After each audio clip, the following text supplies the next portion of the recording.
¿Qué opinas sobre este tema? Queremos escuchar tus comentarios. No pierdas más tiempo. Ingresa a micomunidad.com y conoce nuevos amigos de tu misma fe. Suscríbete y comienza a ser parte ya de nuestra comunidad. Micomunidad.com, Marcos capítulo 10 versículo 45. ¿Qué significa que el Hijo del Hombre no vino para ser servido, sino para servir? Mientras Jesús prepara a sus discípulos para su muerte, Santiago y Juan, apodados los hijos del trueno, vienen a él con una petición: cuando te sientes en tu trono glorioso, nosotros queremos sentarnos en lugares de honor a tu lado, uno a tu derecha y el otro a tu izquierda. Marcos capítulo 10 versículo 37, Nueva Traducción Viviente. Su ambición egoísta de ser reconocidos como el más grande de los discípulos revela que aún no habían captado la naturaleza del reino de Cristo que él establecería a través de su sufrimiento y muerte en la cruz. Jesús les advierte que consideren el costo de todo lo que tendrán que soportar como sus seguidores. Marcos capítulo 10 versículos 38 al 40. Luego, el Señor entrega una breve y asombrosa sinopsis de sus extensas enseñanzas sobre el servicio, porque el Hijo del Hombre no vino para ser servido, sino para servir, y para dar su vida en rescate por muchos. Marcos capítulo 10 versículo 45. Ver también Mateo capítulo 20 versículo 28.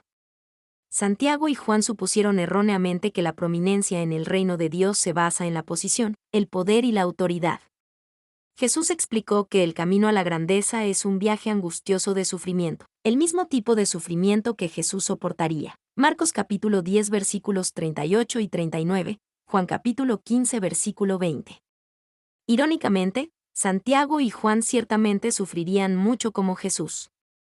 Santiago se convertiría en el primer mártir cristiano, decapitado por Herodes Agripa. Hechos capítulo 12 versículo 2. Y Juan experimentaría una severa persecución a lo largo de su vida y finalmente sería exiliado a la isla de Patmos. Jesucristo es el máximo ejemplo de un siervo en el reino de Dios. Lucas capítulo 22 versículo 27. Filipenses capítulo 2 versículos 6 y 7. Todo lo que hizo mientras vivió y ministró con los apóstoles fue un ejemplo para ellos y para nosotros hoy. Jesús sanó a los enfermos, alimentó a los hambrientos y ministró a los miembros más débiles y marginados de la sociedad. Mateo capítulo 8 versículos 2 y 3, capítulo 9 versículos 32 y 33, capítulo 20 versículos 29 al 34, Lucas capítulo 6 versículos 17 al 19, Juan capítulo 6 versículos 1 al 14. Jesús vino a derramar su vida en el servicio. En consecuencia, debemos dar nuestra vida al servicio de Él y de los demás. El Señor y Creador del universo, que sabía que el Padre le había dado autoridad sobre todas las cosas y que había venido de Dios y regresaría a Dios, se levantó de la mesa de la Pascua, se quitó el manto, se ató una toalla a la cintura y echó agua en un recipiente. Luego comenzó a lavarles los pies a los discípulos y a secárselos con la toalla que tenía en la cintura. Juan capítulo 13 versículos 3 al 5, Nueva Traducción Viviente. El siempre emotivo Pedro resistió los humildes ministerios de Cristo, pero Jesús explicó: pues, si yo, el Señor y el Maestro, les he lavado los pies, también ustedes deben lavarse los pies los unos a los otros. Les he puesto el ejemplo, para que hagan lo mismo que yo he hecho con ustedes. Ciertamente les aseguro que ningún siervo es más que su amo, y ningún mensajero es más que el que lo envió. ¿Entienden esto? Dichosos serán si lo ponen en práctica. Juan capítulo 13 versículos 14 al 17, Nueva Versión Internacional. En el reino de Dios, la grandeza se mide por la medida en que estemos dispuestos a servirnos unos a otros con humildad. Nadie renunció más para convertirse en siervo que Jesús. El apóstol Pablo describe la fuerte caída que experimentó Jesús cuando se bajó a la tierra para servir y morir por nosotros. Aunque era Dios, no consideró que el ser igual a Dios fuera algo a lo cual aferrarse. En cambio, renunció a sus privilegios divinos, adoptó la humilde posición de un esclavo y nació como un ser humano.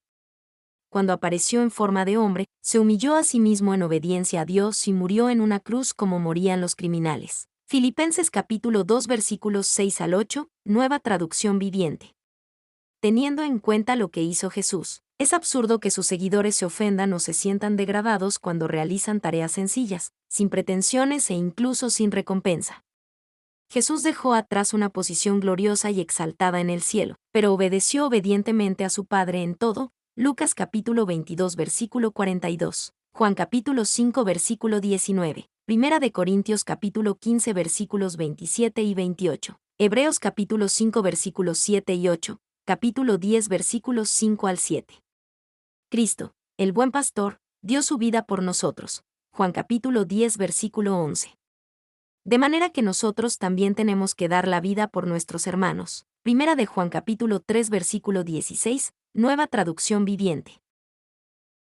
La base para la grandeza en el reino de Dios no se basa en el estatus, el poder o la autoridad, sino en un carácter humilde, como el de Cristo.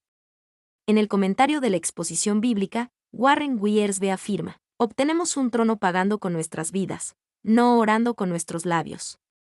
Debemos identificarnos con Jesucristo en su servicio y sufrimiento, porque ni siquiera Él pudo llegar al trono excepto por medio de la cruz. Volumen 1, Victor Books, 1996, página 75. Jesús es nuestro Rey siervo sufriente. Si nuestro representante supremo, el Hijo del Hombre, no vino para ser servido, sino para servir, así también debemos servir a los demás. No importa quiénes seamos en el reino de Dios, ya sea el líder más distinguido o el acólito más manso, debemos esforzarnos por ser como Cristo, demostrando el mismo tipo de servicio humilde y sacrificado. ¿Qué opinas sobre este tema? Queremos escuchar tus comentarios. No pierdas más tiempo. Ingresa a micomunidad.com y conoce nuevos amigos de tu misma fe. Suscríbete y comienza a ser parte ya de nuestra comunidad.